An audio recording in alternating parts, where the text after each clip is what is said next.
Hello and welcome into another edition of the Big O Show starring Orestes Destrade. What's up, my friend? Bro, I'm tranquil and tropical, man. Good to be back on. Was here for a little bit of the last part of your show. You had a killer show. That was fun tonight, wasn't it? Great guests, and JP Peterson rocks it always. We've had a good week, man. We had a great event Tuesday night. We've got special guests today, and we do. And school is back on for the Rays and the rest of the MLB. Summer is over. It's a quick summer break for MLB, like 4 days, and get right back at it. Nick Martinez got saved from going to Disney with his children in July by making the All-Star team. That has to be the biggest perk of all time for an All-Star. To not go to Orlando in July. Sorry, kids. Daddy's got to go to the All-Star game. So I don't know. When are we going to Disney? January. Yes. When it's not 1,000 degrees. After the World Series. That was good. We'll have some special guests stopping by today. We do. Yeah. We got a couple really cool guys from back in the day. One from really back in the day in my era. and a surprise one. Really back in the day, my era. Oh, shit. So these exploits of my high school activities that I've lied about for 20 years. In the day down in now Hollywood, today you find Florida. the truth. Yeah. So we'll get to that in just a little bit. How are you, partner? I'm great, man. I'm great. Looking forward to the second half. When you just break it down, it's like I said, school's back on. Quick break for MLB and then for the Rays.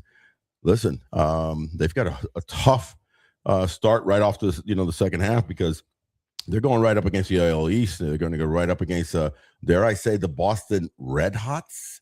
Not the Red Sox, the RedHots. Where'd they come from? They came out of 9 straight wins, and they're trying to make some hay out there because, listen, they were a bit abysmal all season long, but now 9 straight, they're trying to sneak back in there. When you're looking at an American League all around where you only have 5 teams that are playing over 500, the wild card's going to be wild. You know what I mean? So there's going to be, in the next 2.5 months, the jockeying is going to be nuts. Yeah. And then you want to try to, not only make the playoffs, but win your division and hopefully have the best record. The Rays right now sit in that position. By the way, 2.5 months left. The rest of their schedule, it's 3rd easiest in the American League. Oh, it is? I did not know that. 488 average winning percentage of what's left to play. What's weird about that is in this weird season is in the Red Sox are a perfect example of that. They've won 9 in a row, and you're like, wow, but they sucked before. They weren't supposed to suck. They were not supposed to suck. So Toronto, their underperformance for 100%. Toronto, too, massively was the anomaly. Yeah. Now they're actually getting back to who they should be. Sure. Which when you say, 30 is easiest schedule, that's based on the first half record, which it's a great point. I think we can just say that Toronto and Boston are better teams than they've shown. Oh, the Yankees 100%. will get healthy. Yeah. So it may look like an easy schedule in terms of the numbers now, but these will be and plus all of these teams are not going to stand pat at the deadline. They're all going to load up. And here it is. Yeah. I mean, the trade deadline, so much. I think is going to be a frenzy of trades coming up and happening because when you have this much parity, you're going to have, well, maybe we can compete. Yeah. I might give up this kid from AA or AAA, or I might give up somebody, and here you go jockeying around, and there's going to be some moves. Do I think there'll be some dramatic moves? Obviously, Tarek Skubal is the big name out there because Detroit, who has been 22-13 since June 1st, best record in the American League since June 1st, but they have to trade Tarek because you look at it and you go, are we making the World Series? Are we winning the World Series? I mean, unless you're thinking that you're going to win the World Series, you can't lose that player for nothing and do a Shohei Ohtani of the Angels where they got Squadoosh. They got Squadoosh. And so Tarek's going somewhere. Other big names out there. You got Peralta with the Mets, who's not having his normal season, but I think you get to the right. That's an interesting trade, by the way, and you never know if the Rays, try to do something because Peralta's one of these guys. Freddie's one of these guys that if you get him straight again and you get him socketed, and in fact, we have a guest that could probably talk about getting in the right socket and getting the right arm angle because they say that he's dropped a little bit. First time with the Mets, new pitching coaches that they brought on to the Mets this year, so everything was first. Peralta goes down, down, down. He goes to the right place, gets him right. This dude's an all-star. And the Rays have been linked to him. Oh, they're linked to Skubal. They're linked to Ketel Marte, who we talked about a lot on your last show. Jeffers, catcher for Minnesota that the Yanks want also. Suddenly, you know what's Adley Rutschman's name. Adley Rutschman's name is mentioned because that one. Rasmussen, they were battery mates at Oregon State. How about that? As was Baker, and now Adley Rutschman. How would he fit in? I think with the Rays, phenomenal. Proves their defense dramatically right away. He's swinging the bat well this year after having double injuries last year to the obliques, one side, both sides. Yeah, he suffered through. So he's healthy, dude. But that's in division, bro. You're gonna get an in-divisional trade like that in the middle of the season. That's an off-season type trade. Yeah, I don't know about that one, but another big name that could be interesting, that could affect the Rays, is Mason Miller with going to the Yankees. Oh God, no. Yes. Oh no. Yes, like real seriously being talked about. You can't hit off that guy. No. And you forget, you think that he's been around longer, but he's only 27. Yeah. And unhittable at times. And the Padres may want to, re-ante up and try to get something from Mason, but what would that do to the Yankees back end bullpen? Well, and that's the whole thing. It's yes, this is a mediocre AL right now. There's no question about that, but it's not going to stay the same. I don't think so. And the fact that it is mediocre means there's probably going to be way more sellers than buyers. Yeah. So we look at these teams right now and we try to, who's good, who's not. These teams are going to look so different in a month. I think so. Like dramatically different in a month. 3 weeks. Yeah. And what will the Rays look like?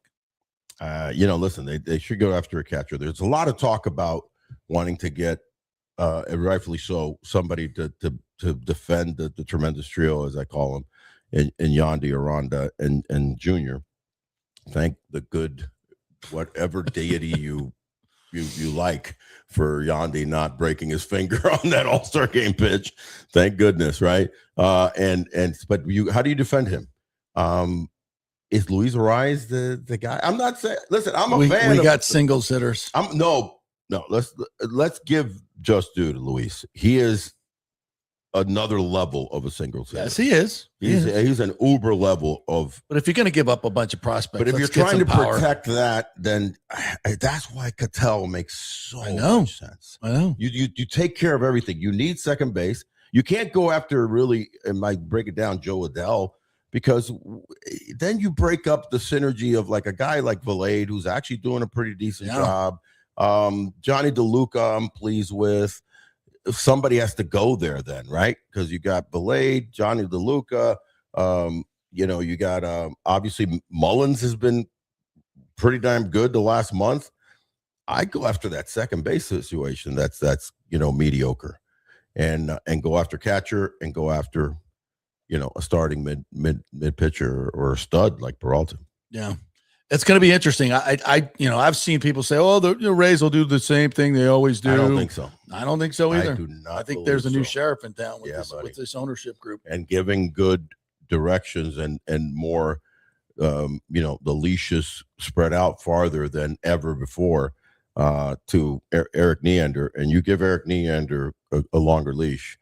He's very creative. Yeah, and he's got the hammers in the young bloods down there. He's got tons of prospects to work with. So much diversity, like stars, multiple stars in different positions, multiple pitchers, multiple shortstops, multiple catchers. I mean, all the things that teams want. Mm-hmm. He's got it in multiplicity. So that's pretty damn good. I think they'll have a little bit more leeway in adding payroll as well. Which Neander's always been handcuffed in that way. Of course. I'm not saying they're going out and adding some guy that's making $40 million, but they'll add a Ketel Marte if that's a deal that can be made. 100%.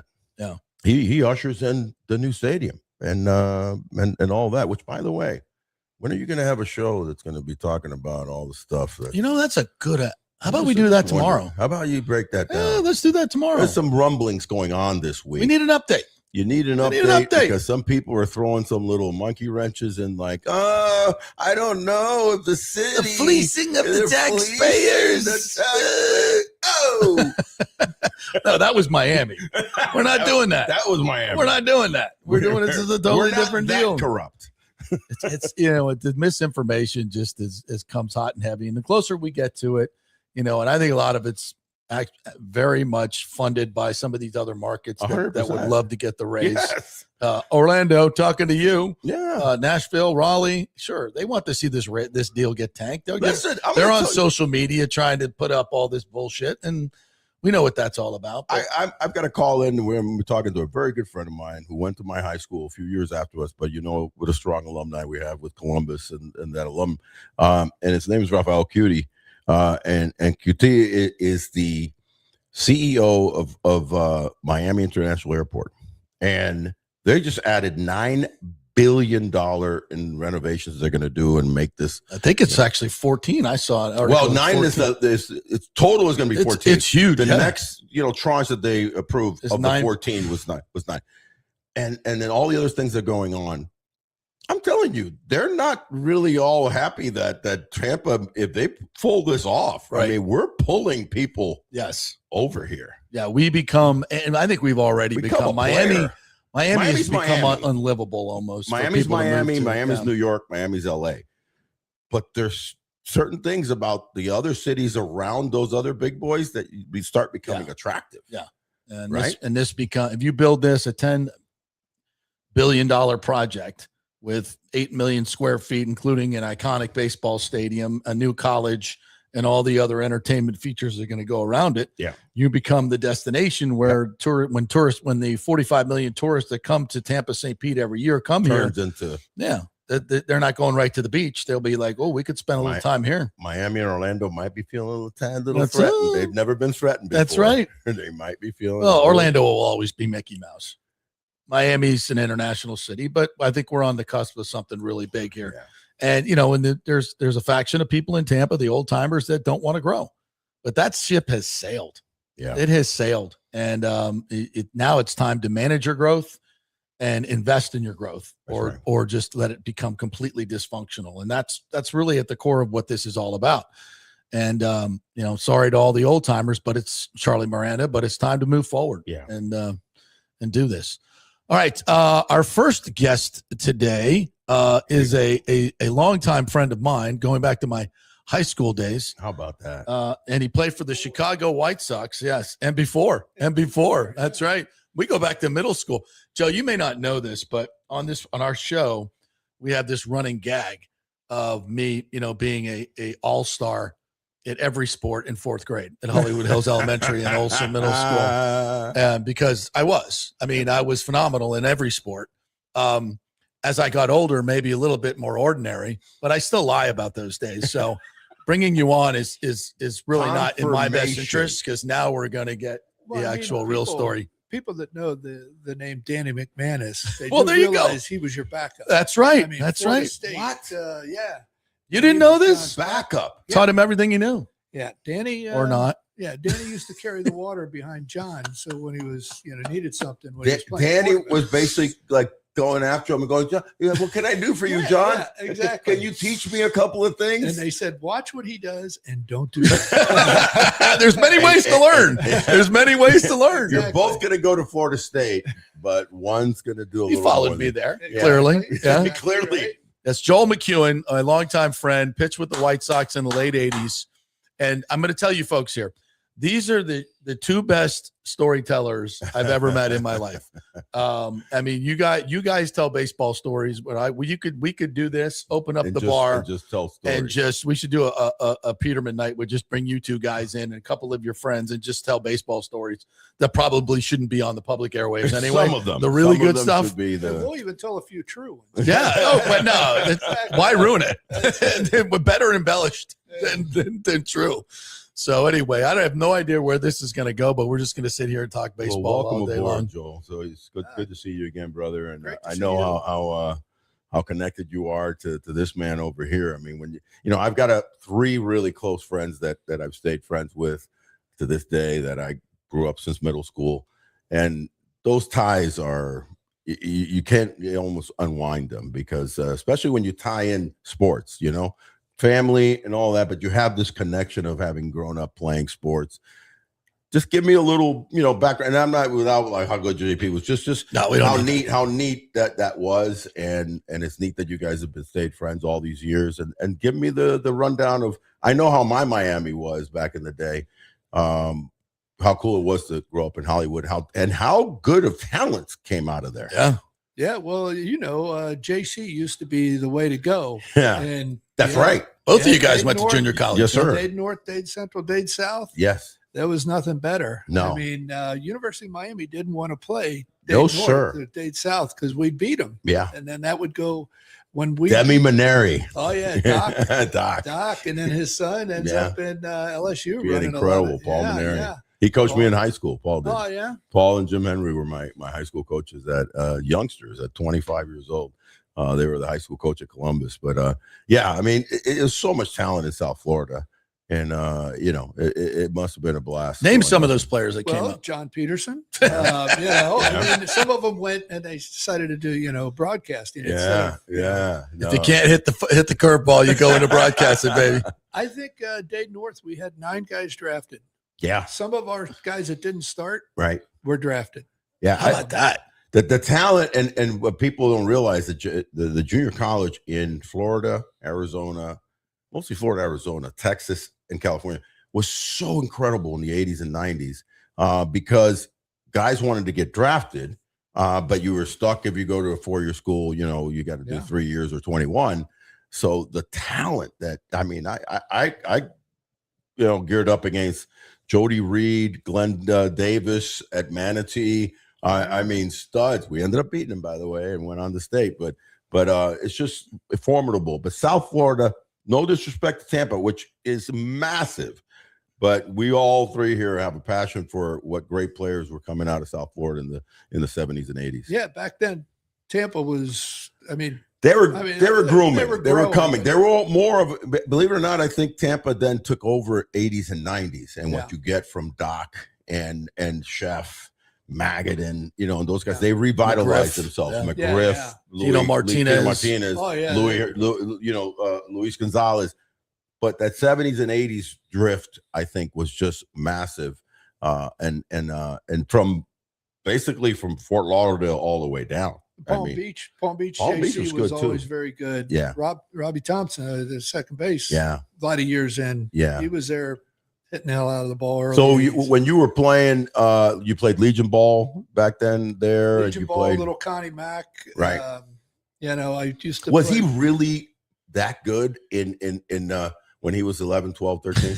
Because he tells me stories I could hit. that he could hit and he could run. Well, no, it took him, what was that year? About 13, 14, he dropped all the weight. Yeah, I was a Until fat then, he kid. was a little fat I kid. was a fat kid. I was 154 pounds in 6th grade. Dude. Yeah, it was he enormous. A little pudgy little guy. Yeah. But I was still a good athlete. So when I dropped the weight, I was like, But he also played football and he was pretty good. Yeah, it was actually football was quarterback, but basketball he actually Really? I mean, basketball without He never being talks about his basketball. being able Always to baseball, jump. football. without being able to jump, he could Like he had like a 2-inch That was vertical. it. But he knew he had all the He had the shots. He knows the plays. Yeah, he was like, what's that guy that the Lakers are going to pick up now with the glasses that they call him? that guy. Yeah. The dorky white guy. The dorky white guy. Dorky white guy. Yeah, That was you? that was me. Very talented, knew the court, knew the game. Yeah. So you always knew the game. See, that's the one thing. That's what makes him a great journalist. What was my nickname in high school? pistol. Pistol Pete? He knew the game. Yeah. He knew all the games Well, and no, all that's the because he ins was and going to outs. shoot as soon as he got the ball. That was just like Maravich. His range was inbounds, in range. Exactly. And I'm so old. And back then, we didn't even have the 3. Yeah, Shot. but that's where I shot from. Yeah, all the time. Yeah. Did Absolutely. you play basketball? You play other sports? Very little basketball. No, we were on Olsen Middle. Yeah, we but I realized- had a sweet little left-hand stroke from the Yeah. corner. Yeah. Yeah. When I realized the guys were going by me awfully quick, I was like, I can't keep up. I realized. So you're pretty much strictly a baseball guy. Well, football. Oh, No, you he played played. He was a really good I love linebacker, and then football. his Oh, really? dad, and he hurt. You got hurt in your junior year, Yeah. and your dad said, "That's it." Yeah, I love My dad said football. that's it to basketball too. He's Yeah. like, he said, listen, you're going to be a baseball player. That's But- where your goal Well, when is. you're playing linebacker at 170 pounds, it's just, and you're slow. I love to hit if I could catch him. And you're slow. Yeah, if I could catch him, I'd hit him, man. I love that. And There's then nothing here comes better. Northwestern, and you're like, I don't want to play them. Oh yeah. Remember what was Jesse Bendros? ended up Jesse playing at Bendros. Houston. Yeah. Holy cow. And he was a receiver, and he ran over me. I Yeah, was like, okay, yeah. I'm done. Yeah. James Jones James who played for the Lions James and the University of Jones. Florida. Yeah, they kicked. Yeah, Yeah. yeah. But I remember playing basketball against Buster Rhymes, who played for Oakland, and he played basketball at Yeah, Northwestern, and ran over me on the basketball court, and I was good, and he was like, boom, dunked over me and stuff. I'm like, and then I found out this was like way less is better sport. Yeah, yeah. Like the dude was an incredible running back, and and ended up playing in the NFL. We had some athletes back then, bro. Well, I always wonder I always wonder which way it would have gone if I'd have played at Florida State with that short right field porch. I might have been a first baseman. Yeah, the circus tent. I was at Dade North. It was 335 down dude, the it was line, legit at 390 Dade North. in the alleys, Legit. 10 to center. Yeah, for those of you who don't know, Florida State had basically a Fenway net in right field, Yeah. and it was probably 310 down the line and 350 to the alley, if that. Yeah, that's when Ledbetter and some of these other Jeff guys. Ledbetter. Yeah. So I'll tell you a quick story about Jeff Ledbetter. So him and I signed at the same time because he's a couple years older. He signed out of Florida State. I signed out of 1 year of JC, and we ended up meeting in our first year of minor leagues. And all I had ever heard was Jeff Ledbetter. Dude, the guy. Here was the thing: certain guys can't hit with a wooden bat. Yeah, and it crushed him. yeah. So going from the aluminum to the wood, so I see this guy in the minor leagues, and for the first couple of years, I ran into him, and it was like he couldn't hit. He was done in a couple of 3 years. Yeah, but he and Sorrento too, Paul Sorrento.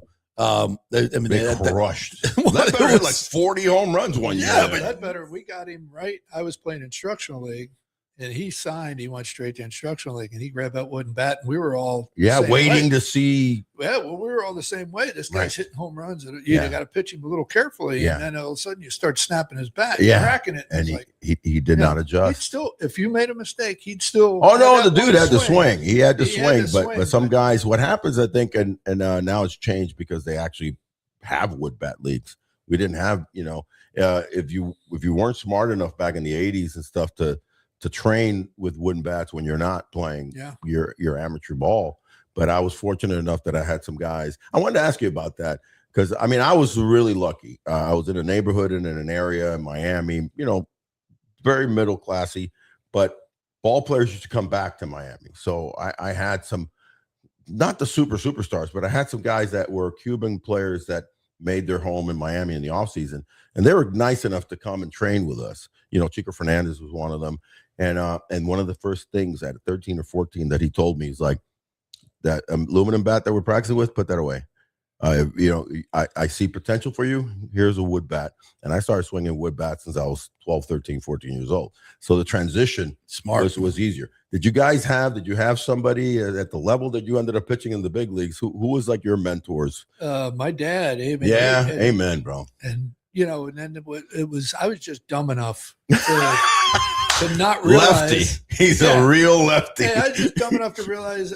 I didn't realize anybody was better. I just assumed I was going to get everybody out because I was supposed to. And then my dad told me, he said, yeah, you just get the guy out. Oh, okay. No way. And, who taught you the split finger, the forkball? That goes back to a coach like when I was about 10 years old before I moved to Florida. And he said, at that age, I was throwing the ball pretty hard. He said, you need something to slow it down to give a change up. So he started putting it in my fingers. Right. At 10 years old? 10 Splitting your fingers. Wow. Yeah. I started throwing it. And it was a change up. And then when I was about 13, I threw it and the ball went, I went, ooh, that's nice. Yeah. What was that? And then I had to learn how to move it right. each way. Because you had like yours had a lot of movement. Yeah. It wasn't like the darty split that some guys throw now. It's more the depth. Yeah. The bottom dropped they out. throw they throw more of a splitter. Yeah. So like, So I don't think people realize. See, there's your camera over there. No, Yeah, I that put one mine there. in like that. That is what people don't realize Most because of that the guys throw it here. exactly. So that pitch darts. Yeah, this that one it tumbles. Tumbles. Yeah. Tumbles. People have no idea what a difference that is. Yeah. And if None. and then you could. I learned. It took a long time to learn it, but then if you want to throw this change up, I just locked my wrist. You locked it. Lock my wrist and aim at the plate, so I then wouldn't so float then it it too would high. just. And then if you wanted to break it as a slider, dude, you what a throw it nasty here. pitch. And then if you just threw it normally, it would.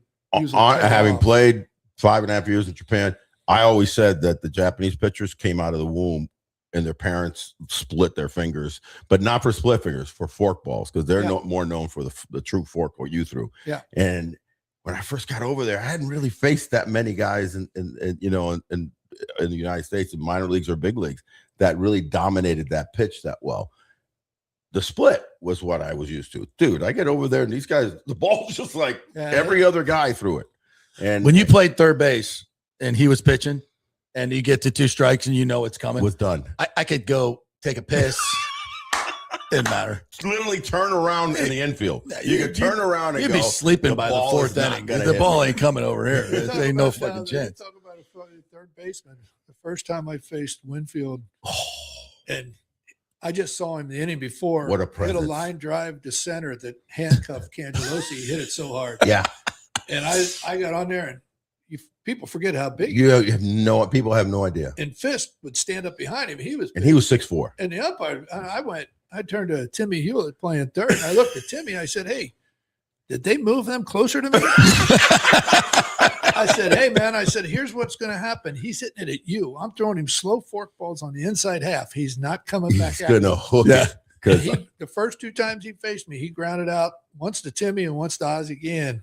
And I just told him, I said, I am not throwing him anything hard away or anything slow away. He might kill me. Man. He hit the ball hard up the middle, man. I mean, he mentored me a lot because I was one of the top farm guys there from A-ball, AA, triple. So I was always at big league camp for years until I finally got up. So he would take me under his wing after practice, during practice. But the force that he presented on a baseball field, as the only other guy that I've come across happens to play for the Yankees is Judge is now, because as big. Even Frank Thomas, who is wide and built like an offensive guard, it was different.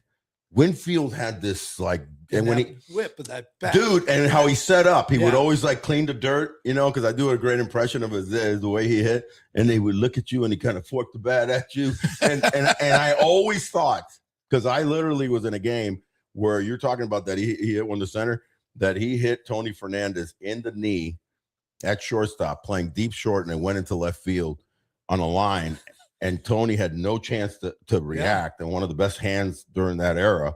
And I said, if this guy hits one back up the middle, he will kill a pitcher. I'm telling you, Kanji was playing, I'd say medium, if not deep center.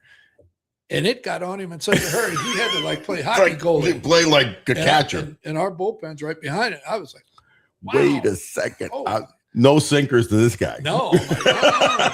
I always thought a righty, like a slider, a low slider, that he would just do that one hand. And if he hit the pitcher in the head, it'd be over. It'd be sad, but it'd be true. Well, like I said, when I saw guys like that, because I used to watch, I played with Harold Baines, and Harold would come back up the middle. He did hard. Yeah. That leg kick. Yeah, I'd look at him come back up the middle. Well, I ain't doing that. You're not throwing him a slider. And I mean, I pitched away, and I got hit everywhere. Did you? Oh, yeah. That's the one thing I wanted to ask a pitcher, and I've asked before, but I still am befuddled because I hit a couple of guys, and it shocked me, and I hit the ball hard. But I'm like, how do you talk a little bit about when you release that ball and how much you have to psych yourself out? You can't think about it. You just can't think about it. It never happens as far as when you're throwing it. Right. Except for, like I said, when I saw Winfield, you said, I'm not going there. One I said, I won't do it. But everybody else, you don't think about it. You don't think about it. And then when you get hit, it's such a quick reaction. Right. That I got lucky one day. It hit me on the wrist and gave myself a black eye. It was going to hit me in the face, and I got my hand up just in time. Holy cow. Gave myself a black eye, and they came out, and they kept throwing my hand to the side to check my face, and I'm going, I'm going to tell you another guy you played with that I was always a big fan of, and I actually got to play with him a little bit with the Yanks, and that's Jack Clark. Did you come across with the Cardinals? Not with Jack. No, Jack might have been gone already. Oh yeah, he was early 80s. Yeah. He had moved on to the Yankees. But he had a fierce swing and dramatic, and he hit the ball up the middle really hard. The time I saw you pitch, and we went up to Yankee Stadium, which in 1987 wasn't full all the time, but we watched you pitch, and you struck out Mattingly, Winfield, and may have been Pagliarula. Like Might one, have two. been Eastler. You're Eastler, yeah. Eastler The was- hitman. Yeah. The yeah. Reverend. He didn't like. He was one guy. Because he like- probably dropped a lot of these. Yeah. Throw it from down Yeah. here. When you see your high school buddy in Yankee Stadium do Those that, are bro, three great hitters. that was pretty special. And Yeah. then the best part is that night we went out in New York, and I never went to the front of the line, and Right. he's like, "I'm you tonight." So he used my name. Use his name. I just pitched in the And- game today. with the And he Yankees. we Yeah, got that's- through all the lines. He's like, "I got this." I'm That's like, John "Ah, J.P. don't worry." Peterson. Yeah. That he is not. I was like, no, I think as I remembered, I was like, I'd walk you up to the front of the line, and the guy was like, what? And I go, did you watch the Yankee game today? You go, yeah. You made that lefty that came in and struck out Winfield and Mattingly and Eastler in a row. He goes, yeah, that guy fucking sucked, man. That's him right there. Like, can we get in? He goes, I'm his agent. he was like, much respect. Much respect. Let us in. Let us in. Yeah. Pistol. Yeah. I'll tell pistol. one more story. This is how good a friend Joe McEwen was. So late in the season, I'm trying to make the All-Star game, at Rotary Park, and Joe's on the mound. I'm playing for another team. And, typically they'd be, up 12-0 on us every And time. him throwing a 3-hitter. And I'm like, you get a hit off Joe McEwen, and I'm on the cusp of making the All-Star team. I didn't have, my dad wasn't there that could, politic for me in the room. Right. So I had to have some good numbers to get on the All-Star team. So I was one of the leading hitters, but and so I'm like, come on, Joe. And I go, just, if he goes, all right, if I rub my leg, if I put my hand down my leg, I'm going fastball. No. And it goes, and then he gave me all the signs. I'm like, cool. So, but the story gets better. So they're up. So, and he's, just devastating forkball on everybody. So I get up there. He gives me the fast. Or we're going through the at bat. Now it's like the at bat's like, I think it's 3-1. It's 3-1. I had this asshole of a manager, and I look up at him, and I'm probably the best hitter on our team. He gives me the take sign. Joe's telling me he's throwing me a fastball. No. And my manager's guy, he's giving me a take. So I step out. He comes down. He goes, take the pitch. I go, and I couldn't tell him that I couldn't tell my manager. I'm feeling really good. So I just get back in the box. He points it. He throws me a fastball, and I hit it up the middle for a single. And my freaking manager takes me out of the game when I get to first base because I didn't take the pitch. And so I'm like, dude, what are you gonna do? But is that a friend? Is that a friend? That's I mean, a I don't think friend. he had a no-hitter going that day, so it was okay. It wasn't ruining two anything. things out of that story. That's a friend, and that's actually a really good manager because Joe was dealing the whole league, and if you get him to 3-1, you want your guy to take, right? Of course, you get a guy on. He got He still had to hit it. I wasn't going to put it down the middle, so at least tell him what's coming. So Yeah. Give him a little. I still had to hit it. Still had to hit it. Even the fastball would run away too, so it was hard to get to. That's funny. Yeah, That's but awesome, man. that's how good a friend he is. But yeah, I watched him do that in Yankee Stadium, and that was how neat. What an experience that it was is, awesome, man. Yeah, it was awesome. Yeah. It's and when you have someone that makes it to the big leagues, like all your friends, and if we followed him through his travails of minor league baseball, which is probably your best stories, right? The Glens Falls stories are probably some of the best. I played against Glens Falls. Glens Falls and Buffalo. Yeah, I played at Buffalo. The old rock pit. No. I actually I ushered in the new stadium, Pilot Field. I played there once, but I was in the old one. I heard about the old one. Oh, my it was horrendous. You talk about right field. Right field was, I think it was 272. Yeah, down the right field line. Good and the God. foul pole was on the field. So one of the funniest things, I'm trying to think of the guy's name. A little shortstop hits a ball against me, and I jam him. He goes down the right field line, and it makes it into the thing. Our right fielder reaches for the ball, and he gets stuck between the pole and the wall, trying to get the ball. And he's about this far away from it. And he's trying to grasp the ball. He's trying to grab it, and he just can't. And he can't believe it. And the dude's running around. So finally, he figures out, okay, so he backs out, goes around the pole, picks it up. I gave up a triple to right field with the right field fence being 272 feet. And all you could do was laugh. I'm sitting there That's looking the at it minor going, leagues, that's the bro. funniest damn thing That's I've ever seen. Yeah. Man, you remember Utica? Did you ever play in I the? didn't play Utica, Okay, no. okay. Utica had a weird ass stadium. You also were in. I love your story on McGuire and Canseco. The fans will love this story. You guys split the spring training, right, with them? We did when you'd go in to play them. Right. We'd go in to play them, and then somebody on their team was very good artist. I got you. He left drew you a little painting. He drew a nice picture, but it was of Canseco with his ass out, a nice syringe, and it was dripping, and it had this, and it was like, Thank you. And you went in, and if you ever playing? No, because I was always with the Grapefruit League with all the three teams I played with. People don't remember how bad the stadiums used to be Was it Scottsdale? No, it was the old Phoenix Stadium, Phoenix, okay. and it was the locker room wasn't maybe 3 of these rooms, right? And you got 40 guys in the spring training roster going in, and you go in to play them, and it's like, holy crap. Yeah. Starting lineup, get dressed. Everybody else stand outside. These guys get dressed. I mean, it was tiny. And now you go into these places and they're so luxurious. Oh no, they're incredible. And you said you played in the Eastern League. Yeah. My goodness. Dude, those locker rooms, abysmal and terrible. Did they get rid of Lynn Mass? Was that still in it? No, it was already gone. Yeah. So when I played there. What was that thing in Turkey where the guy got caught trying to sneak the drugs back in? We had one shower and we'd get in line. What? No, I never heard of a field. Even in the low minors, that only had one shower. There was a bunch of them. There was only one working, and then the drain would clog, and you had nothing but like bench seating all around. So you had to put all your clothes up on the bench or hang them on a hook, right? And then you'd get in, and since that one shower with cold water, and you get the soap, just drizzling a little bit, get in, get out. You hand the soap to the guy behind you. Go.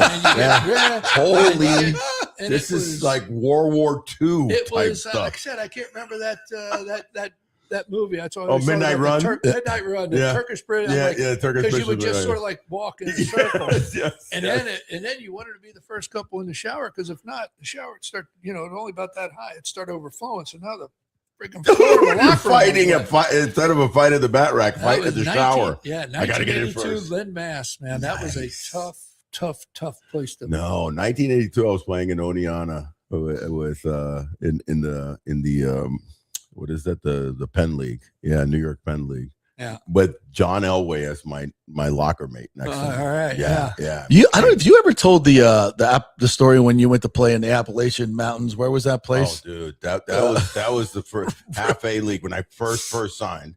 I went to Racist City, league. USA. Where was that? Man, bro, that was an experience and a half. It was 1981. I'm fresh out of 1 year JC, and I drive up there. I was top pick with the Yanks. And what city was it? That was Paintsville, Kentucky. Paintsville, Kentucky. It's in fact, it's the area. It's a tri-county area where Loretta Lynn and her sister Crystal Gale are from. Right. So it's the holler. It's either the have and the have nots. You're either a coal miner. That's where they filmed. That's where they filmed Coal Miner's Daughter. Wow. Yeah.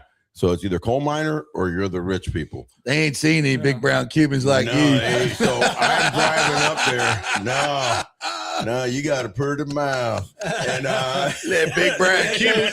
I heard there's a big brown Cuban coming to our baseball team. You better stay away from our girls. They play the anthem with a banjo. Yeah, bro. I mean, not too far from that. So I'm driving up from Bradenton, Florida, because at that time the Yankees and the Pirate City. The Yankees, the Pirates let the Yankees. It was a big ass complex, so they would send their fresh draft picks there, and I spent like a couple of weeks there, and then they would send them off to half A league, and I'm off to right there from there. I'll never forget it. Drove up. I'm driving up past Tennessee, up to Kentucky, and I'll never forget looking over, and I see a sign that says Hazard County, and I'm going, it's Duke's Luke Duke. Yeah. I'm like, is this real? Or maybe it was just like maybe made just loosely based, and it just happened to be one of the counties I was passing. Get to Paintsville, a dry county, by the way, 3,000 people, and I get the first day is great, you know, and meet the Tom Easom, the head coach at Brevard County. All right. Remember, and Brevard was also good too, in that and all these great JCs of the state of Florida. He would just do that to make extra money, and he would coach that team for the summer. And as I'm getting in there, I meet him. Everything's good. We have our first practice. I go back to my little hotel. The next day, we have one more practice before we start the season. I'm driving. You know, it's only like one major road. On the side of the road, it says, "Go home, Big O, KKK." Well, at least they knew who you were. And they did the research. Thanks, Joey. I appreciate that. Yeah. That was heartwarming right there. Go home, Big O, bright light, KKK. And the day before, I was in their Gazette, the Paintsville Gazette, as Yanks top pick coming to Paintsville. Orestes Destrade from Miami, top pick, blah, blah, blah. He's our great best star. With a picture of the big brown Cuban. The big brown Cuban in college. Coming to town. At Florida Junior College in Tampa. And I'm like, dude, I'm a little stud in Paintsville, Kentucky. Mm-hmm. They love me in Kentucky. This is great. Next day, go home, Big O, KKK. So I run to the field in my car, and I get in, and I tell Coach Easom, I go, there's a sign. There's a sign. He's like, calm down, son, calm down. I'm going to get the mayor over here. They contact the mayor of the town. He comes in. He's like a little boss hog kind of dude. Hey, well, what seems to be the problem over here, son? What seems to be the problem? I say.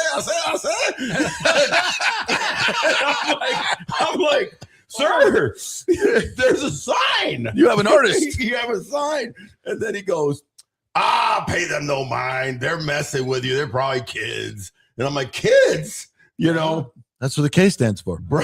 Exactly, yeah. Thank God. Oh my goodness. The great part of the story is at the end of the season. Thank God, I end up lead the league in home runs. We win the championship, and then they have like this party for me, and like people in the little roundabout, you know, middle of the area are all wearing number 29 Destrade. How about that? Paintsville Yankee shirts, and I'm even like, on the hoods? Yes, even on the hoods, even on the hoods. But in that little 3-month season, I was very. I did, you won them all over. I did two things really well. I hit a baseball well, and I went back to my room really quickly. They actually could have helped the season. It was a dry county. You couldn't go out. Right back to the Yeah, you couldn't have played there, Joe. And you couldn't have played there. One of their girls ever came up to me for an autograph, I go, can't sign your autograph. I'm a little sorry. I do not want to mess with anybody. Yeah. I'm here to play baseball. Oh, yeah. Oh, my God. Eric Plunk came out of there. Eric Plunk. Who else came out of there? Went to the big leagues. We had a couple of guys from that team. Myself, Eric Plunk. Nothing like the minor league baseball in those small towns. Oh my gosh, man. It's just nuts. The stadiums, and it's just Bull Durham was pretty close to real, right? Everything in Bull Durham I saw happen, not in the same year, but in over the time. Yes. Yeah. Over a period of time. You ever run into Rocky Bridges? Rocky. He was a manager in the minor leagues for 30 years. Never managed the big leagues, never did any coaching. He was like one of these and he was a caricature of like one of these, you know, old coaches from 1950s, like chewing tobacco. He's about 5'5", and I had Rocky Bridges one year in AAA, and I was like, this guy is ridiculous, old school. I had Jim Mahoney. Jim? I remember Jim Mahoney. Mo was funny. The White Sox, they keep bothering me. They keep telling me I got to send in these reports. I just tell them, can play, can't play. That's all you need to know. It was great. Can't play. That's it. This guy can play. I'm throwing a game one night. I get into the 6th inning. I start developing a blister. And I think I had one hitter in after 6. I go out in the 7th inning, walk the first guy. You can't feel it. Yeah. Start to get the next guy 2-0. Mo comes out to the mound. I think he's going to, take me out. Yeah. He's going to talk me up, see how I'm doing. See if I'm okay. Right. Walks out and he says, Lefty, give me the ball before you really fuck up a good game. Like, Okay. Go. Get out of Sorry, here. can I use that on? Yeah, this? yeah, You absolutely. can. We Yes, highly you can. encourage it. But We anyway, highly so- encourage it. are But an that equal was opportunity. that was Mo. He didn't care. That was it. He Those- was straight up. Those people are just this. I'm telling you that and it actually gives you. It did me. Like this kind of extra charge when you did get up there and you remember some of the crazy stories. Okay, I don't want to experience that anymore. But then you also remember some of what the battle was for us to get there, because I don't think people realize how few people get there And how little you make while you're training. and back Yeah. then. So you I think you don't take for we didn't take things for granted. And I'm not saying that the young kids do now, but it's a different trek now. I got one more for you about Glens Falls, because this is I go to rookie ball. I go 3-1. I don't give up anything. Right. They call me up to AA, send me to Glens Falls. Yeah. Well, used to get $600 a month. Yeah. So I go up to Glens Falls. I get my first check. I got to pay clubhouse dues. Right. Take New York state tax out. Yeah. I get my check. It's like $250. $230 for 2 weeks. That was a 2-week check. Right. So I get this thing and I called the White Sox and I said, send me back. Send me back to the other league. They said, what are you kidding me? You just won your first 2 games. I won my first 2 games in AA. They said, this is a big break for you. I said, big break. I can't eat. People don't realize this. Bro, I've never heard a player say, send me back. Send me back. Hey, He couldn't afford it. I said, I'm ready to go. And they said, Joe, you can't go back. You This can go is back. crazy. And I said, you're on your way. I said, so what do I do? I got to pay the clubhouse guy. I got Taxes. rent. I got rent to pay because I'm rooming with 4 other guys. The White Sox said, when you're at home, we'll give you a hotel room and we'll pay it, so you didn't have to pay the rent. So I called another guy, one of my buddies that was pitching on the same team, and I said, hey man, give me $5 a night, and you can stay. You can buy the drinks and the dinner that night. And then he stayed, so I got a double room. Nice. And that's how I made it through the last 2 or 3 months. That's AA. AA. That's AA. That's the Eastern League. Eastern League. Studs have come out of the Eastern League. Yeah. We had an interesting team. Joel Skinner was our catcher. Yeah, Skins. Who was your manager when you got called up? Was it LaRussa? Fergosi. Fergosi. LaRussa called me up. Fergosi was Tony. I played for Tony the first year. You liked him? Love Tony. Not so much Fergosi. Love Tony. Fergosi was a hard ass. He thought he knew pitching. Yeah. And I was, like I said, young. Well, he was a catcher. He thought, he knew young him. and dumb. I came into spring training after having the greatest year of my life. Right. I mean, I just had unbelievable year. He came in, he said, all right, Joe, we're going to change a few things. I said, okay. Whatever. I'm open. I'm open. I'll do whatever, man. I want to stay in the big leagues. He goes, we're going to change your landing foot from here. We're going to move it 6 inches to the left. 6 inches. You're going to start throwing across your body. You're going to throw a sinker slider. And I said, well, just one problem. I've never thrown a slider and I've never thrown a sinker. I'm a fastball. What a great idea. Let's change no, everything. This is what you're going to do. Right. And once again, I want to stay in the big leagues. He's the guy who's going to keep me there. I said, I'll try it. Right. I mean, I don't think it's going to work. Yeah. And I sucked. I mean, they had me work out in New York, had me work out with Tommy John. Yeah. He threw side, he threw across. Yeah, Tommy. Sinker, slider. He used to work out by himself. He'd take out 2 tees, right, or 2 little cones, and he'd sit on me, take out a bucket of balls. He wouldn't even bother catching. He'd just go sinker, slider. And across his body. Yeah, and he goes, hey, Joe, see, I said, oh, Tommy, thank you very much, but I don't That's throw not a what sinker. you throw. Throw a slider. You were a hard throwing guy with the split. And I just, like I said, you talked about somebody. But you always, back then, I don't know now, but I think now, even the minor league guys all have like agents and representatives. We just did what they told us, dude. You're fearful. I had a development director Bill Livesey that I was like, yes, sir. You do what they tell you. Yeah. And then by the time, I just forgot how to throw. Shit. I couldn't do anything. I mean, that year I was really bad. I mean, but what a stupid thing to do from a they organizational would do standpoint. weird ass things, bro. Yeah. They really would. They had so much autonomy that they would go around the leagues and go like, oh, you need to do this. They would try to change my hitting style and stuff like, and I'm like, and then thankfully I always had good hitting coaches or good managers. It was the guys that came in from the up top. Yeah. that would come down and go like, "You saying this?" Because they feel like they need something to do. Games, yeah. And I'm like, and then I'd go to Champ Summers, or I had Barry Foote as my manager 3 years, and Barry was phenomenal. He's like, he's leaving in 2 days. Don't worry about it, because they have rovers. Mm-hmm. You get back to it, you're fine. You know what I mean? So you needed a guy like that that was in your corner. Drysdale, my favorite people ever. Oh, tell some Drysdale stories. Don was cool. Oh, I would have loved to have ever met him. That guy was larger than life, right? Oh, he was such a wonderful guy. He loved me.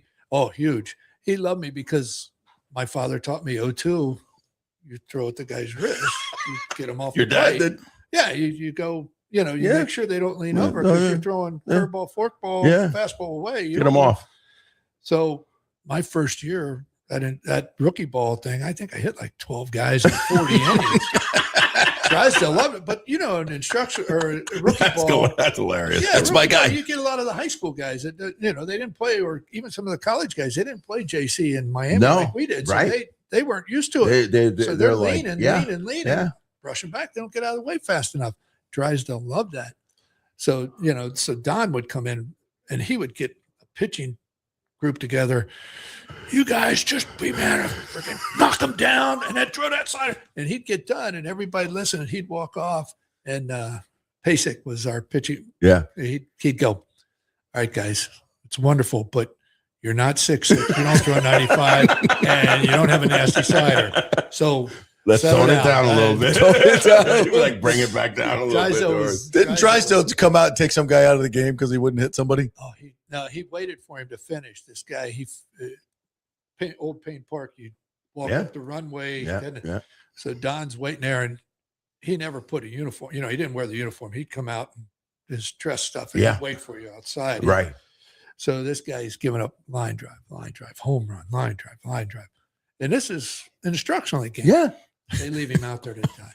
So we're all sitting there, and you'd sit up that runway, you'd be, dipping. Yeah. Yes, and telling stories. Just goofing around. Don says, Gibby, come here. Gibby grabs him. What the? They're taking food off your table. They're taking money out of your pocket. Be a man. Drop somebody. Hit somebody. What up? And we're all standing there, and now Don's got him, and we're all like, we're laughing. In his face. Oh, we were in his face. Grabbed him. And just like, and it was like, holy crap. And I'm standing, and we're all laughing. All of a sudden, you half the dip you swallow. You're going, and you're trying to disappear.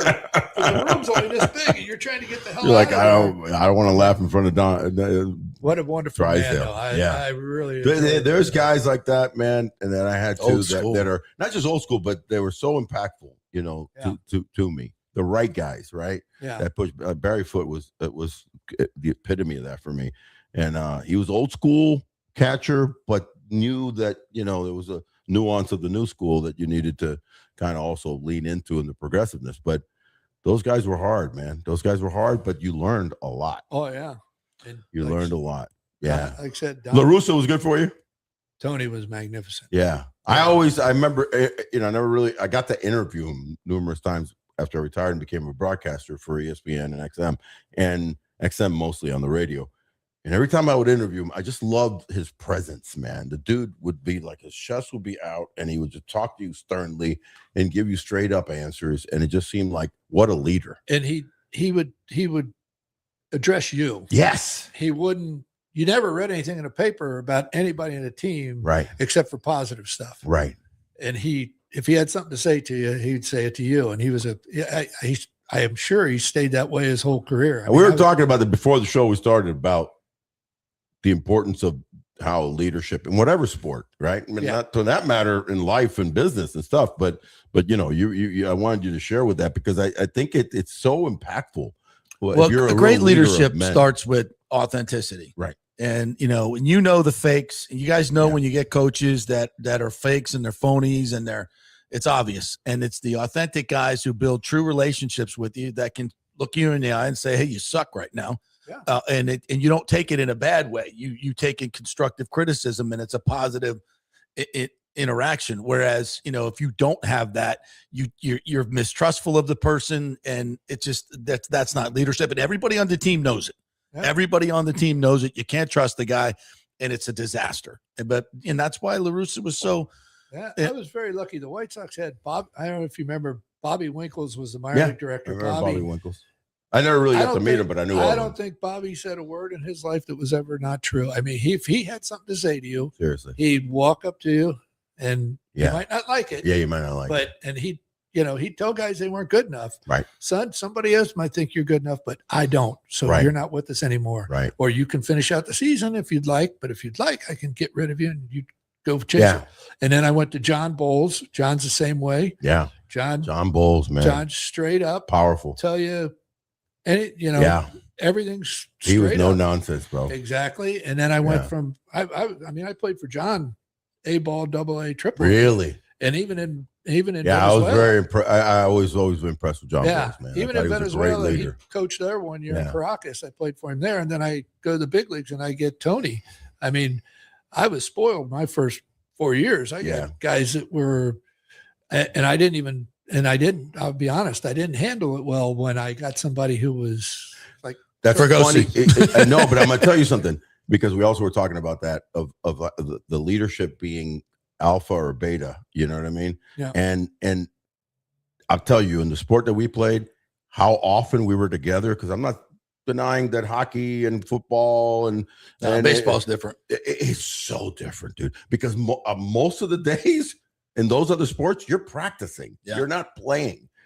Every day for us, other than spring training, we're playing, right? And we're traveling together and traveling all the time. And every game matters, because if you're just practicing, it doesn't matter, right?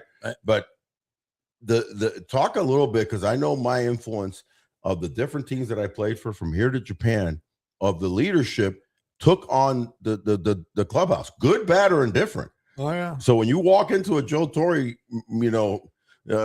clubhouse, everybody's kind of getting along. Walking like early, I'll be honest, and Lou will tell you this himself, and I love Lou, but early '87 Lou was polarizing. You know what I mean? The team was fragmented in the clubhouse. Yeah. But how important, because we spend so much time together, that you either bring them together and unify, or they're going a million different directions. Yeah, and it's like I said, I look back at mostly at myself, and I be honest, I was young and dumb. Like I said, I didn't handle it very well because I didn't understand it. I'm like, if you got something to say, tell me. Right. Why am I, or what am I doing to where I'm screwing up? And then I was that bad, and I went, oh my God, yeah, they got to get rid of me. Yeah. But it started long before that, because I'd never experienced it. Like I said, I was lucky enough to do those first 4 years, and my college coach, my goodness, he was Doc Maneri. Yeah, Doc was a legendary. Everybody I'd ever dealt with, that was straight up. So you couldn't get much more than Doc, man. Doc was like, I never played for him, but through Paul, I got to know him, because Paul and I are still very dear friends, and the stories I would hear about Doc. We had a tryout one time, and there was this kid. He looked the part, and he came out. Had the deal, had the wristbands. Oh man, everything matched. Had to be a Cuban kid. Had to be a Cuban. He was a Cuban kid, wasn't he? Oh yeah. Because you got to look good. You got to look good. His equipment was, nice. Top of the line. The shoes were on point. Yeah, Doc gets off the thing, and kid, you're not going to make it. Got to give me another shot. Get another shot. Doc goes, get that kid off my field. I don't have enough insurance to cover his ass. And I'm like, uh-oh. I was 18 years old, just going into my first year at JC. I was like, this guy means business. Scared the shit out of me. He probably went to Columbus. I got to do some business here. Our great sponsors, Texas Roadhouse, Wesley Chapel. If you're in the mood for a great steak, just food in general, they got all kinds of stuff on the menu. They run it better than anybody. But the ribeye there and the loaded baked potato and the house salad for under $30 is the best you'll ever get. It's fantastic. If you're looking for a great restaurant, I think three things come into mind. Location, obviously, and that's very well located over there right off of Highway 456. Service, impeccable. And then how good is the product? The product is fantastic. Hand-cut steaks. They got a butcher right there, and every one of them. Fantastic. And that's Texas Roadhouse, Wesley Chapel, right off of 56. Fantastic. Kingmakers, Tampa, where we are right here. Do you like our little spot here? Right. Like our little, nice little bar. Yeah. He's looking for a Guinness after the show. Yes, I know he is. absolutely. Yeah. We're gonna drop one for him. So KingmakersTampa.com if you'd like to become a member, and Murphy Auto Group, Genesis of Tampa, where I bought my Genesis. They just did my valet service yesterday. Saw that. Austin came, picked up my car. We did a show. By the time we were done, he brought the car back to personally. me. Never had to, personally. That's called concierge yeah, service. Concierge service. That's the way they do it at Genesis of Tampa, and I got a great deal on the car. And then there's also in Haines City, if you're up that way, go to Orlando or in the Polk County area, you got Miracle Toyota. Phenomenal, number one in the area in the southeast as far as Toyota dealership.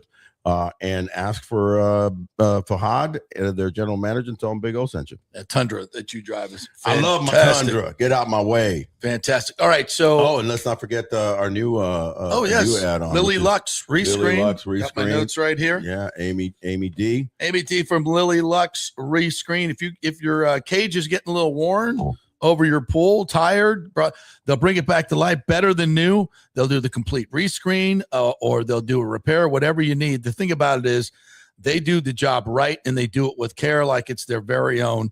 Woman-owned and operated business, hands-on ownership, not an absentee franchisee. These people really care about their work. So go to lilyluxrescreen.com. That's LILY, Lux, LUXE, rescreen.com.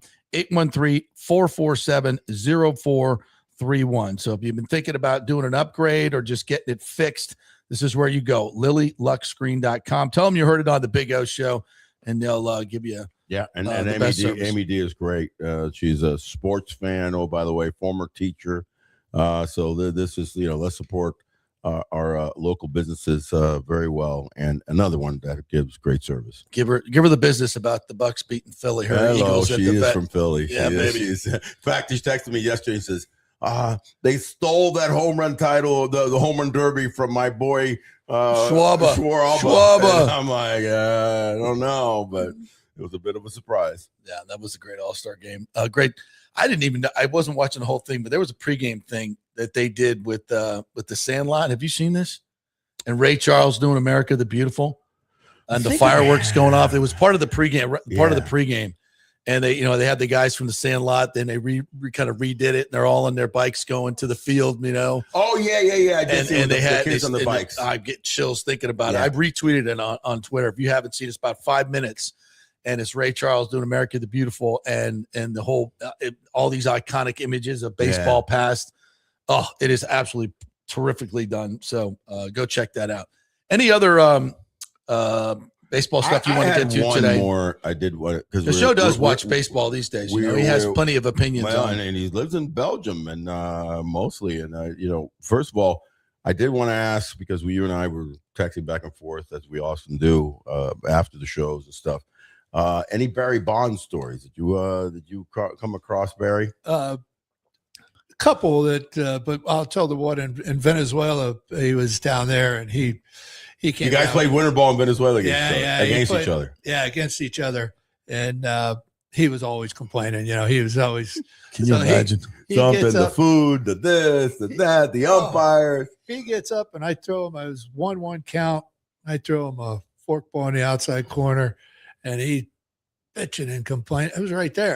He's bitching and complaining. And the umpire just said, time out. He rubbed up the ball and he walked out to him and he flipped it to me. He said, anywhere close. And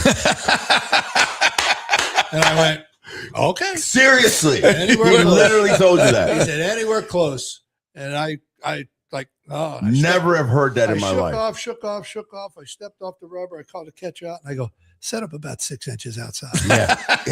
It's good. We got this. And rung him up, and he was pissed. I'm like, So that happens. That doesn't. That's the only time. Listen. That's the only time it ever happened to me. But that was winter ball. Yeah. And I used to. Here's the thing, especially in winter ball, I've heard of that happen, but the umpire says it to the catcher. Yeah. Right. He'll whisper it or something like that. And a catcher's come back and told me, dude, the umpire just said, just throw it anywhere. So I just set up and, I kind of went like up here and whatever. But I've never heard him go out to the ground. I was shocked. I'm like, what's he coming out to me for? I'm standing on the mound. I'm like, I'm not the one arguing. Right. He's rubbing up the ball. And Anywhere close. Talk to me. Anywhere close. Whoa. BB was something else because I got to play, with him in locker next to him for a season, and he was just incredible. I did not know that story about the Sid Bream play. Yeah. It's second year in a row, Pirates and Braves, Game 7, 2 outs, and Bream's on second. Francisco Cabrera Cabrera's at the bat. And Van Slyke and Bonds, you pick up the story from here. So Slick, as we called him, Van Slyke, incredible center fielder, and one of the best left fielders, in the history of baseball, and Bonds, but they didn't like each other. And so he was always, the general should be like the shortstop in the infield, the catcher is the main general, but in center field, those guys are get over, move in, And he knew that Francisco was not like a power hitter. He was a singles hitter, light hitting guy. And he was pushing him forward. And he knew that if a base hit's hit, we got a chance on Bream with the leg brace. Yeah. And Barry literally waved him off, like physically. He was like, wouldn't move in, bullet. Don't tell me how to play. And bang, play. There goes the series. And they hated each other. And there's another story before that in '88 where all season long, they're just jawing back and forth because Slick had a difficult personality too. He came from the Cardinals, but he was not an easy to get along with guy at times. You know what I mean? I think that the team in general loved him because he was such a hard-nosed player, right? He wasn't the best, hitter, but he played hard as shit. And then Barry, things just came natural to Barry, so easy to Barry. It looked like sometimes that he wasn't trying. But I got to know him really well. We stayed friends. He was trying. It's just, things at that level. Oh, he was above. And he was above. And if I looked at Barry and I got the chance to play alongside Winfield, Mattingly, Ricky Henderson, against Boggs, against some of these, the legendary players, right? Yeah. Even Griffey Jr. when he first came up. But there was nobody, I can't say, I think he's the greatest hitter in the last 50 years. But sometimes he just looked like he wasn't trying. When he really wanted to try, it's Jordan-esque. So he would have those things, and our team in general, especially the pitchers, didn't like him because they thought that his effort, could have been better at times. Yeah. This is 23-year-old Barry Bonds. Yeah. Incredible player. So after BP one time, him and Slick were just jawing back and forth during BP. They get in the clubhouse. This is the strangest thing. I've been in part of many fights in clubhouses with players from minor leagues to big leagues where they just don't like each other, right? Yeah. The weirdest one ever. They go in, they're going at it. They're about to go throw punches. I forget who throws the first punch. All the pitchers are in because this is for, this BP, so they're not out already. They hold Barry. Like 3 or 4 guys hold Barry. Nobody holds Slick. Oh. He smokes them a couple of times. And I'm like sitting there. I just come in and I'm like I'm like, this is not fair. Yeah. Until the little general walked in from his office, Skip Leland. And what the hell's going on here? Smoking a cigarette. And everybody, because when that guy walked in a room at 5'6", everybody went, and he goes, Barry, Slick, get in my office. But I'll never forget that they held Barry. Oh my and they God! Didn't hold Slick. Yeah, he didn't endear himself to many of his teammates. That's misunderstood. Sure. I love Barry. Didn't get to know him very well. No, I did. I know that he could when he was playing. Man, when he was good. He was real good. It's just on otherworldly, bro. And then a true 5-tool. They use 5-tool players loosely. Yeah. The true 5-tool players in the history that I think of of baseball are in the era that I know of, right? 60s and beyond. Is Mays, it's Mantle, it's Hank Aaron until he got a little older and he stopped running. But if you really look at Aaron, Aaron had 240 stolen bases. Big time. Yeah. So you don't realize what an athlete Aaron was until he got a little heavier and they said just hit 40 home runs a year. Mays, Mantle, Aaron. Tell me who else was a true 5-tool player. I mean, Griffey Jr., I'll put him up there, but he's below in my ranks. And then it's Barry. I would have liked to see Griffey Jr. without when he was still. Because he got hurt. He got hurt. That hamstring. He got hamstring, and he never was the same. He was one of the best. No, he was incredible. And who would have been, but also got hurt was Bo. Bo was at another athletic level. He was. I think Did you ever play with him? Played against him when he was with Kansas City. Right. And then a lot of the guys were upset when Bo first came on. They're like, "Oh, can you believe how much money he's making?" I'm like, "Well, look, in Kansas City, we always used another to level. Well, we used to play in front of 12,000, and today there's 30. Yeah. Yeah, I think Bo. Stop right there. It's because he's here, Right. and he was a nice guy, really, really good guy. Well, he still haven't met him to where I sit down and talk to him, but he's got a business with John Cangelosi. Johnny and I go way back since high school. Yeah. Yeah, because Johnny played at a rival high school of mine. And then we played together with the Pirates. Yeah. Johnny C is my boy, man. He went to Miami Springs High and I went to Columbus. But him and Bo have a school deal, yeah, outside of Chicago, like a D1 right outside of Chicago. Yeah. They've invited me up there a few times, but yeah, Bo's a really wonderful human being. And yeah, I mean, that's another level. He was a freak of nature, man. That's that Herschel Walker level of athleticism. You know? I saw him play football in person at Auburn and just destroy Florida State. Yeah, I saw him go 98 yards and just run over 3 people and then out sprint everybody to the end zone. And then I saw the most impressive thing I ever saw was when he came to the FAMU relays in Tallahassee. When I was as an intern. They said, go out there. They heard there's a sprinter guy that's out there running track. This dude in his tank top, white beater, whatever, just muscles coming out of everywhere. And you got all these little sprinters next to him, and I'm like, well, what is he going to finish 7th? And I'm at the end, and I'm filming him and he's coming at me. He comes out of the blocks and, everything's, but they're about the same at about 20 and about 20 yards. Bo just goes into another gear, and all you see is just muscles coming at you, the legs, and it's like blinding speed. you're like, holy shit, what is this? Freight train. And I'm like, this is track. Yeah. Like, what if you were the free safety that had to tackle that? Oh, you ain't. Man. Ask Brian Boswell. You ain't. Yeah, exactly. You ain't. So they used to invite from all over for those FAMU relays? Yeah. So you came from all over. It was a big meet. Okay. The fastest kids in the South would come, and Bo was there, and he just blew everybody away. Yeah, no, those guys. He could have been an Olympic sprinter if he put his mind to it. Barry is in another world, bro, and just otherworldly ball player. Did everything well, and I'm telling you right now, with the arm that he had, if he wanted to just get on the mound and pitch, he probably, because he was so athletic and smart, really knows the game. Yeah. He could have been a pitcher too. So, so go figure. All right. Sorry, guys. We have a lot of comments. Rick, you were really good today. Everybody. Rick's always good. He's always good. Good to see Rick him. says JP was all pro in 5th grade. He was Bo Jackson. No, not quite.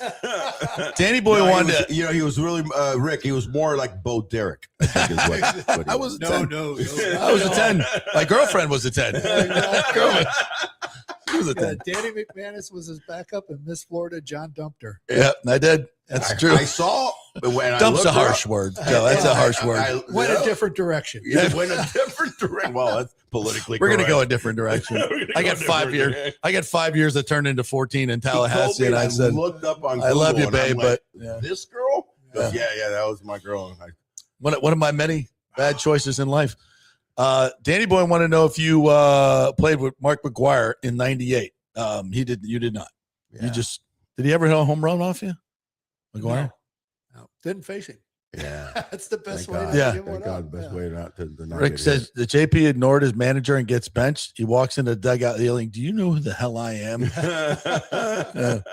One of my finest hours. But you got it. But you got to hit anyway. As a hitter, Man, a manager took out the only player that got a hit off McEwen in the game. So how good of a manager was he? Hit, I'm happy. Yeah. All right, let's just we'll deal with the rest of this stuff next week. Stuff, It's race stuff. So yeah, sorry we didn't hit on some of those. We had a really cool guys here and great. I great knew just stories. get you two together Great to talk stories. baseball and From just minor talk league to stories major was going to leagues. be fun. It is. So The beauty of baseball, and again, I think the people that are truly passionate about it, and we have a lot of Petermans that are passionate about it, is, and I think Joe, you'll agree, it's not only the length of the season, but the minor leagues. There's nothing like that to try to get to. It's like going for your PhD. You got to fight through it, right? And go those extra years. Then when you get that PhD, you're like, dude, you're a doctor. That's the battle. And so many don't get there. We're very lucky to have gotten, that taste. but the stories galore. I think even the superstars, the Derek Jeter and the other The characters, the yeah, stories. no, they tell you, I remember so-and-so that didn't make it, but what a great story that guy was. Yeah. It's the beauty of baseball. I don't think there's any other sport that has that dichotomy of the growth level of being 18, 20, 21, 22 and going through this rite of passage, if you will, that is the minor leagues. People don't realize get what to the- a to the- small to the show. percentage. Yeah, to it get to the is, show. Because what is there? There's 25, 30, 30 teams, 25 25 guys. roster, now 26, so 750 plus guys that are only playing. Yeah, and at one not time. every one of them leave every year, so you Yeah. only got about 100 spots Yeah, every year. So exactly. you got all these Dude, other guys it's- going for 100 it's spots. And hard. now most of them come out of Japan, Dominican.